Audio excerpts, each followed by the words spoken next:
In this video, I'm going to continue talking about our nucleophilic substitution reactions. And so remember, the general scheme for this is that we have our substrate right here and our nucleophile here. And we're going to replace this leaving group with our nucleophile. And so the leaving group leaves, as the name suggests, and the nucleophile ends up on there. So the leaving group has been substituted with the nucleophile. In the previous video I talked about SN2 reactions. This one I'm going to talk about SN1 reactions. And so again, we have this sort of general scheme here where we have our nucleophile, we have our substrate, which is the electrophile, and then it's going to go to the product, which is going to have the nucleophile bound to the substrate, and then we are going to have the leaving group. But for SN1 reactions, this is only dependent on the concentration of the substrate. So remember, the SN2 was dependent on the concentration of the substrate and the nucleophile. On this one, in SN1, the nucleophile doesn't matter, or it's not included in the rate equation here. And so increasing the concentration of the nucleophile will not increase the rate of the reaction. And the reason for this is because this SN1 can be broken down into a slow step and a fast step. So remember, in the SN2, we had the nucleophile attacking the carbon, which then sort of kicks the leaving group off. But in SN1, the leaving group actually leaves first. And so we have the electrons go here so that we end up with this carbo cation intermediate here. So now we have this negatively charged leaving group and this positively charged substrate right here. So that's the slow step. And you can maybe see why this would be the slow step, is because why wouldn't this bromine just want to reattach itself back onto it and push it back to being this? And so that's, why it's the slow. That's one of the reasons why it's the slow step. The other is just that this is, very unlikely to happen in the first place. So even getting to this point is less likely to happen. But it can happen, and as we'll see, that the leaving group, what the leaving group is, and the substrate and things like that are going to be taken into consideration there. But that's the slow step, and so that's actually the rate limiting step. And so the rate equation is going to look like this step, because the next step, which is the fast step, is one that will happen pretty much as soon as the first step happens. If the first step happens, then the second step will just happen immediately after that. And so what we have here, this is our nucleophile, so this is our nucleophile right here. So we have our carbocation, so the carbocation here. And so this is going to attack that right there. And you'll notice that I actually have the nucleophile as the weaker version. So this is actually protonated. And as we'll see with SN1 reactions, the strength of the nucleophile doesn't make that much of a difference. And the reason for that is because this carbocation is so reactive that even a weak nucleophile is going to be able to bind to that carbocation. Obviously, if this was the negatively charged methoxy group, this would also be able to bind to that carbocation. But this is just showing that you don't need it to be in that very strong nucleophile in order for it to bond. And so we end up with this positively charged one right here, and we can just deprotonate that here with another one of our methanols. So this can take that, the electrons move there, and so we end up with that right there. But anyway, this is the fast step. So once we form the carbocation, the rest of it goes extremely fast, and so it's not going to be as big of a deal, and so that's why it doesn't show up in our rate equation here, because even if you have like a very small amount of your nucleophile, if you form that carbocation, the nucleophile is going to just bind to it very fast. And so it's the slow step that is what our rate equation is going to look like. And so that is what we have here, this general one right here. So we have the electrons going to our leaving group here. We end up with our cation and our anion here. Then the fast one is this this nucleophile going and binding to our cation right there. So we can see that on the reaction coordinate right here, where the rate limiting transition state is going to be the transition state where we have the R group there with our X group here, where this is going to have the partial negative and that the partial positive. So splitting those things apart is the rate limiting transition state. And in fact, the way this is drawn, it probably should be even bigger. So we should probably have, the transition state being like way up here, because it's, it's a pretty big activation energy to get over.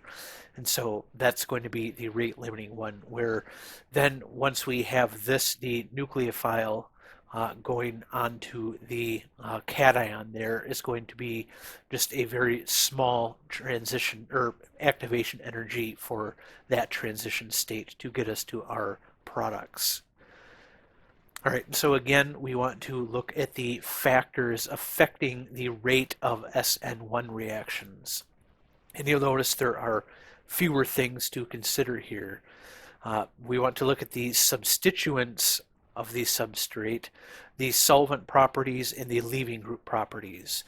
And so again, forming the carbocation is the slow step. So nucleophiles of any strength will react with a carbocation intermediate as soon as they are formed. And as a result, nucleophile effects are not nearly as important as substrate effects. And so we're really only considering, well, we have solvent properties as well, but the substrate is going to be what is the sort of limiting factor here for our SN1 reaction. So we don't really have to look at the nucleophile effects. All right, so the substituent effects on the substrate. So again, the 3' is going to be better than the 2', which is going to be better than the 1', which is going to be better than the methyl one right here. And in fact, having the 3' and 2' is probably going to be about the only way that you're going to get this reaction to go. Once you get down to this like primary, and especially this methyl group one here, you're probably not really going to get much of an SN1 reaction for it. And so the reason for this is stuff I've covered before. I don't think I use this term, but this is what this is called, hyperconjugation, where the hybridized orbitals from a nearby carbon can help to stabilize this vacant p orbital on our carbocation. And so having more substituents, so if this was then another methyl group here, we'd have even more hyperconjugation. Then if this one was a methyl group here, we'd have yet more hyperconjugation. And so the more of those carbons you can get bound to your carbocation, the better the hyperconjugation is going to be able to stabilize it. And it's the same with these inductive effects here. So again, the more of these carbon groups we have on here, the more you're going to have these inductive effects that can help to stabilize that carbocation. And so that's why the more substituted version is going to be faster than the less substituted version. So in general down here, the more R groups we have, as opposed to just hydrogens, the faster it is, because the more stable these carbocations will be.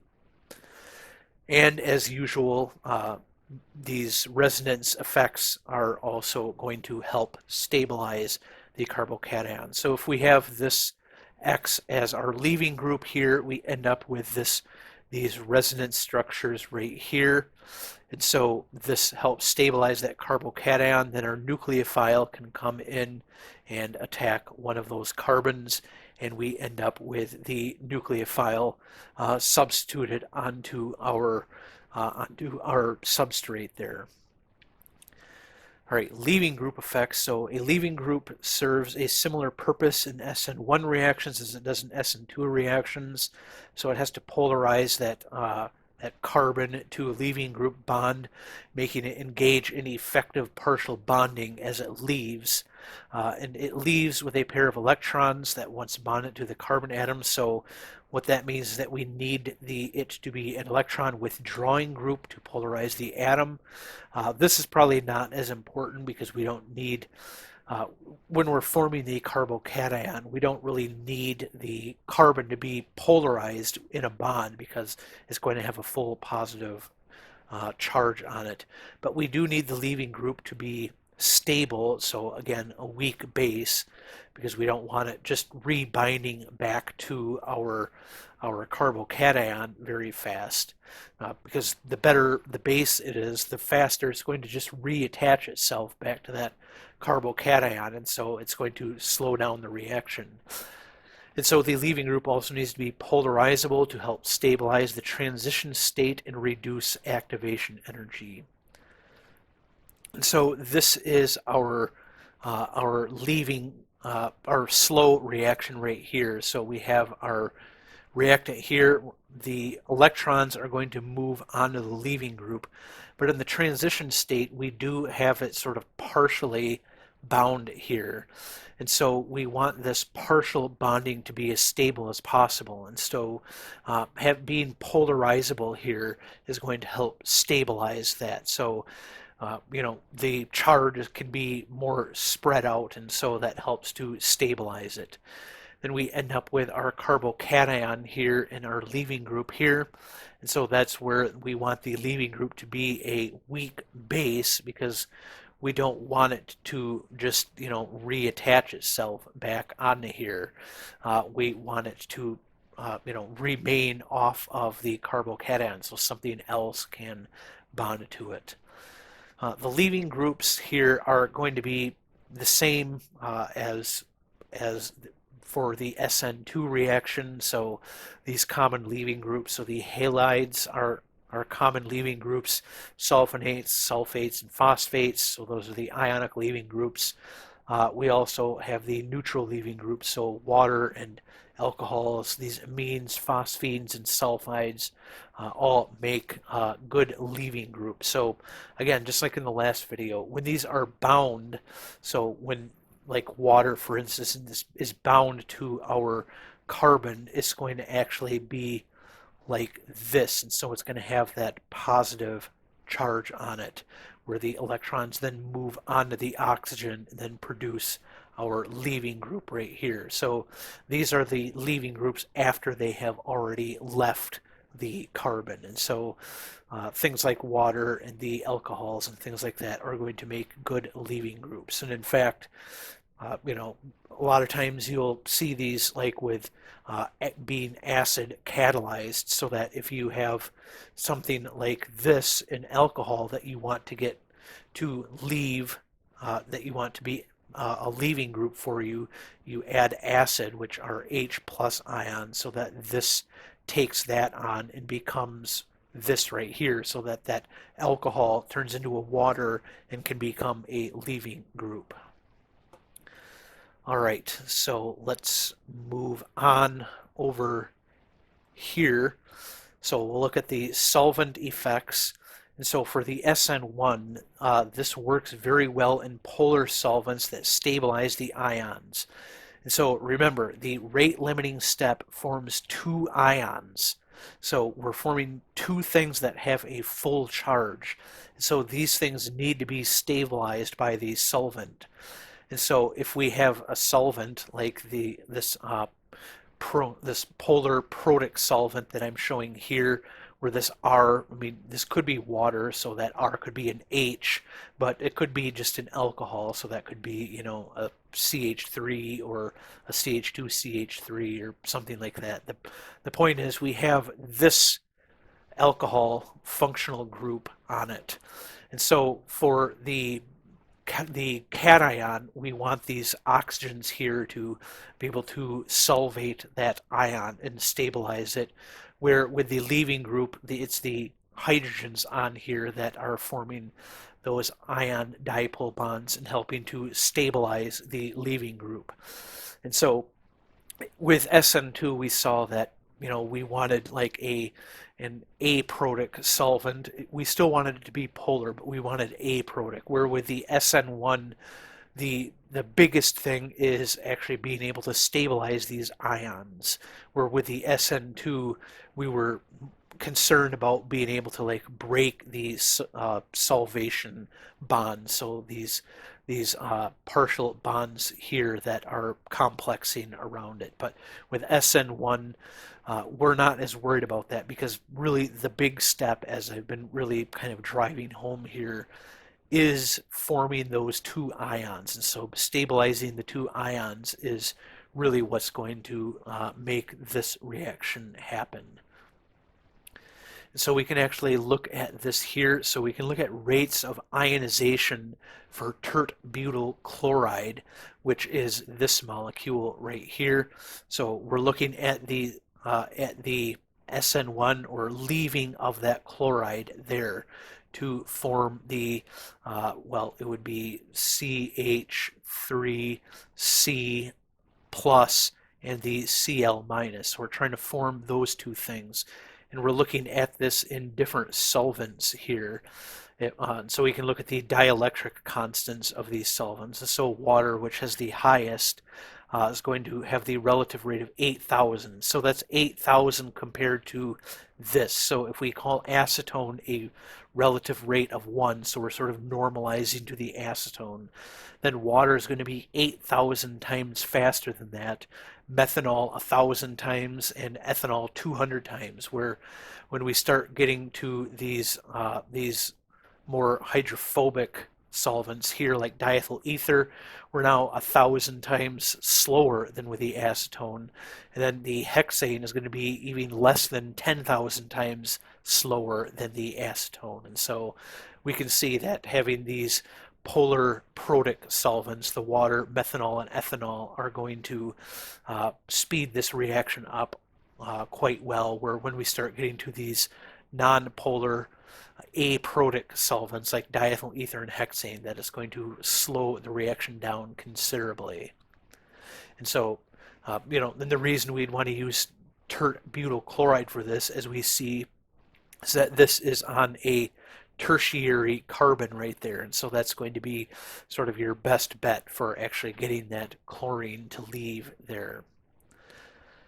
All right, so another thing that we have to talk about with the SN1 is the stereochemistry of these reactions. And so what we see is that when this leaving group leaves, so this bromine, and so we're looking here at this S3 bromo 2,3 dimethyl pentane.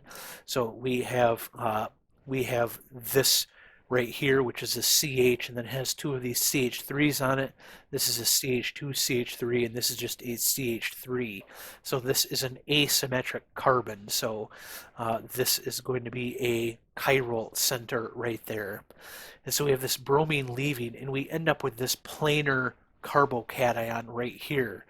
And so we see that we're bringing in the nucleophile here. This blue one here, we could have attacking from the top, or we could have this attacking from the bottom. So it could actually attack from either side. So it could bind onto that from either side.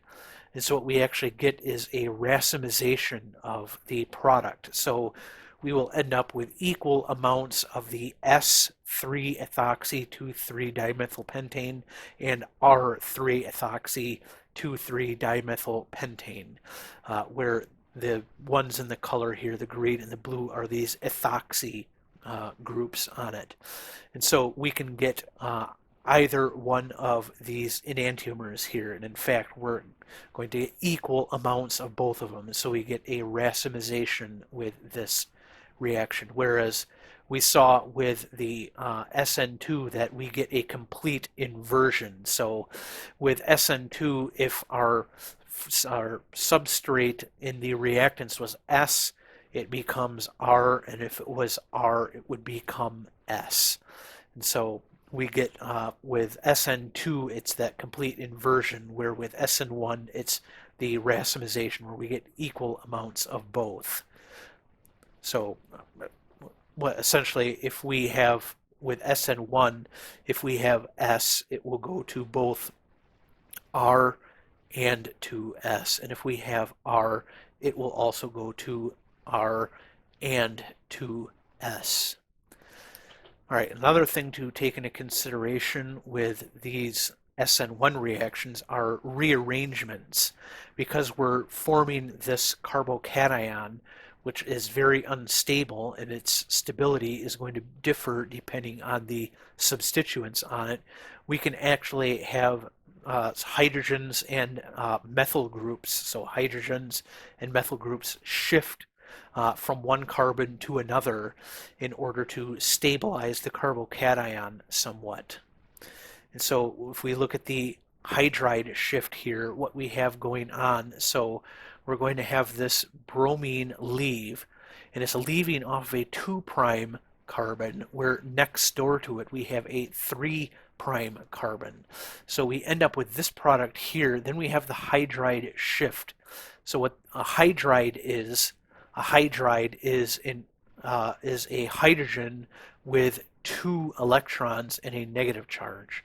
So when we do acid-base chemistry, we usually talk about, H pluses, and that's often how you think of hydrogens, but they can somewhat be like this, enough so that this hydrogen and its bond is going to move over to that carbon, so that we end up with this product here, where we now have this is a secondary carbon right there, and the carbocation is now on the tertiary carbon, which, as we know, is going to hold that positive charge better than the secondary carbon. And so the hydrogen with both of its electrons move over to that carbon there. And so we can see that here with the sort of orbital diagram, where the electrons from this bond are going to go over into that empty p orbital there to form the bond there and move our carbocation to this tertiary carbon right here, rather than being on this secondary carbon, because again, the tertiary carbocation is more stable than the secondary carbocation. The methyl shift is very similar, but this is actually going to be a concerted mechanism here. And so what that means is that at the same time that this bromine is leaving, the electrons from this bond are moving to that carbon right there. So we don't end up with this carbon right here being the carbocation. It's as soon well, not as soon, but at the same time that this bromide is leaving, we have the electrons from this methyl group to this carbon here moving over to that other carbon there, so that we end up with the carbocation on this tertiary carbon right here. And so, yeah, this again is just the same thing, looking at the orbital diagram. So we're going to have this sort of move, and you can almost think of that methyl group as doing like an SN2 onto that carbon there. So that bromine then leaves like that, and so we end up with the 3' carbocation. And so you can actually see these shifts going on in your products if you have like a bromine, bound to a secondary carbon as opposed to a tertiary carbon. All right, so now we can make some comparisons of the SN1 and SN2 reactions. And so, like I said, with nucleophile strength, I said that the SN1 the strength of the nucleophile is not that important. This can happen with weak nucleophiles because, once that carbocation is formed, then even a weak nucleophile is just going to react with it immediately. Where SN2, we need these strong nucleophiles. So like the methoxy, for instance, so like the H3CO minus is going to be much, much stronger than the H3COH. So for the SN2, we do need that much stronger nucleophile for the SN1. It's not as important. Now we can look at the effect of the substrate. So for SN1, 3' and 2', as I said, are pretty much going to be required. Once you get to 1', it's very unlikely for that leaving group to just leave on its own. And when you get to like the methyl group, then it's going to be pretty much impossible to get it to just leave on its own.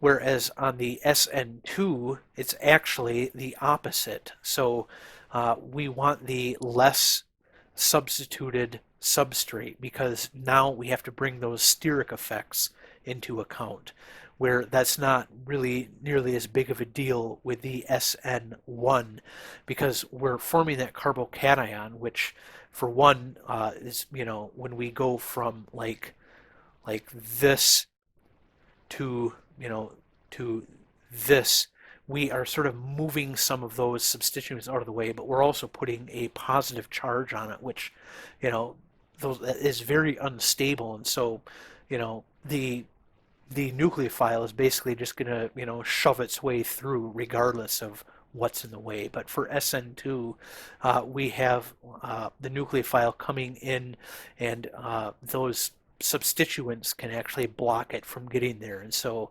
something like a tertiary carbon is going to be very unsuitable for that.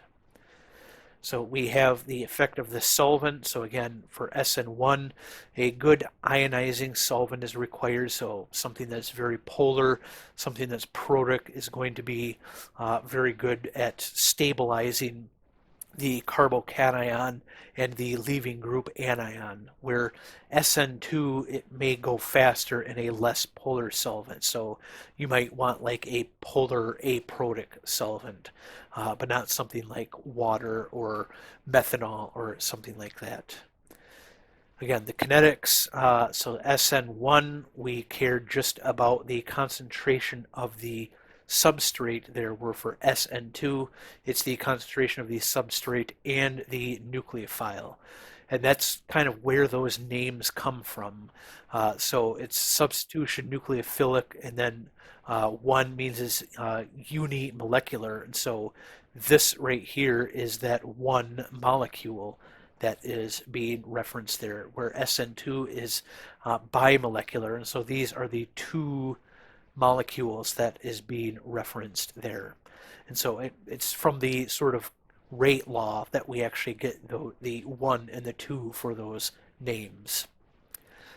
All right, then the stereochemistry. So again, the SN1 is going to do that racemization, where the SN2 is going to do a complete inversion. So if your substrate is R, it's going to make the products S. If your substrate is S, it'll make the products R, where for SN1, whether it's S or R, the product is going to be an equal amount of both of them.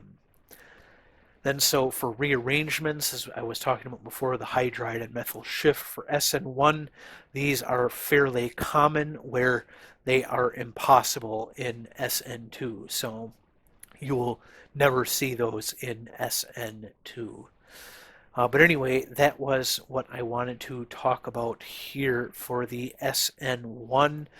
I think the takeaways for it just sort of come from this right here. And so really the only thing for SN1 we have to worry about are the substituents of the substrate, the solvent properties, and the leaving group properties. So what we'll see in future videos is that most of what we're going to be using are SN2 type reactions. So something coming and attacking that carbon rather than and then pushing the leaving group off rather than the leaving group just leaving. Um, but it's good to talk about the SN1 reactions because they can happen, and there are certain places where you might prefer to do that.